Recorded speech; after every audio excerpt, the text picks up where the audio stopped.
Somewhere along the way, sometime early during his 41 years in journalism, Eugene Patterson awakened to the power of the centuries that was inside him.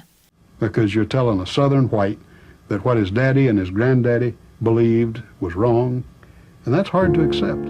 The power that would pour out of him, the power of the printed word to transform, so that even here, in this now tranquil park in Birmingham, a half-century removed from a hell on earth, a transforming world can embrace Patterson's hope of children at play with doves, where dogs of war once ruled, even here. Now, 1963 was a year full of violence in the South, racial violence. Birmingham in April and May of 1963,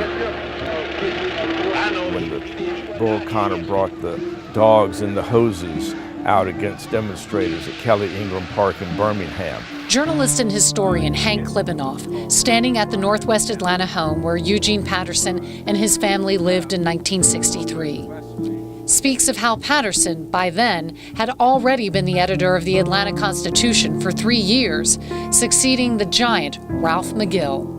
And Patterson followed McGill's practice of writing a column a day, 7 days a week. So in September of 1963, specifically on a Sunday, September 15th, Gene was out here mowing this lawn. And his wife comes and says, "Gene, you've got a call from the office. It sounds pretty urgent." And that is how Patterson learned.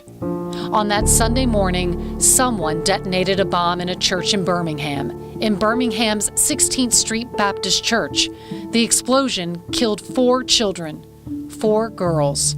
3 of the girls were 14, 1 was 11. Patterson immediately drove to the Constitution's downtown Atlanta newsroom and went to work. And he does some reporting, he makes some calls, and he writes what would be his signature column of all time, A Flower for the Graves. And it's the most poignant, moving, powerful piece of his career. A Negro mother wept in the street Sunday morning in front of a Baptist church in Birmingham. In her hand, she held a shoe, 1 shoe from the foot of her dead child.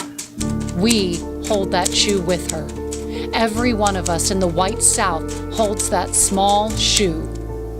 The power of 557 words. Eugene Patterson's elegant and scorching words excoriated the white South for refusing to condemn and combat racial terrorism. He charged and convicted the white South of silent complicity in the murders. We broke those children's bodies, he wrote. If our South is ever to be what we wish it to be, we will plant a flower of nobler resolve for the South now upon these 4 small graves that we dug. But it just riveted the nation and moved people to great and deep and profound emotions. It was that church bombing and the reaction to it, led in part by Patterson's column, that moved Congress to approve the 1964 Civil Rights Act. The power of the printed word. Who was this man? His roots in South Georgia, born in Valdosta, reared in Adel, graduated from the University of Georgia with a journalism degree, served under General Patton in World War II, earning a Bronze Star and Silver Star, reported around the world for United Press, edited the Constitution, editorialized against the Georgia legislature for refusing to seat Julian Bond because of Bond's opposition to the Vietnam War, and the U.S. Supreme Court agreed with Patterson. Patterson earned the Pulitzer Prize for editorial writing in 1967. Then, as managing editor of the Washington Post, Patterson, with Ben Bradley, helped convince Katharine Graham to publish the Pentagon Papers. And Patterson went on to lead the St. Petersburg Times and then the Poynter Institute. I'm Kevin Riley, the new editor of the Atlanta Journal-Constitution. I mean, how could anyone look at Gene Patterson's work, especially during his time in Atlanta, and not realize how good it was, how courageous it was? He lifted up all of American journalism with the message that if we can handle reporting and leading in times like this in Atlanta, Georgia, then everyone should have the courage to take on those tough issues in their communities. And so it was in 1994, at the dawn of the internet age, C-SPAN viewers heard Gene Patterson predict the future as he spoke of the power of the printed word in history.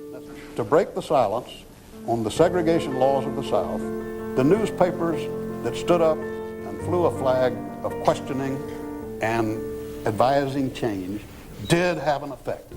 And we look to a brave new century here that we may wind up delivering the printed word by fax or by on a screen even. But the written word will prevail. But it all rests on the printed word. The power of the printed word, pouring out of Eugene Patterson's courageous heart, transforming us all. Eugene Patterson, 2016 inductee into the Atlanta Press Club Hall of Fame.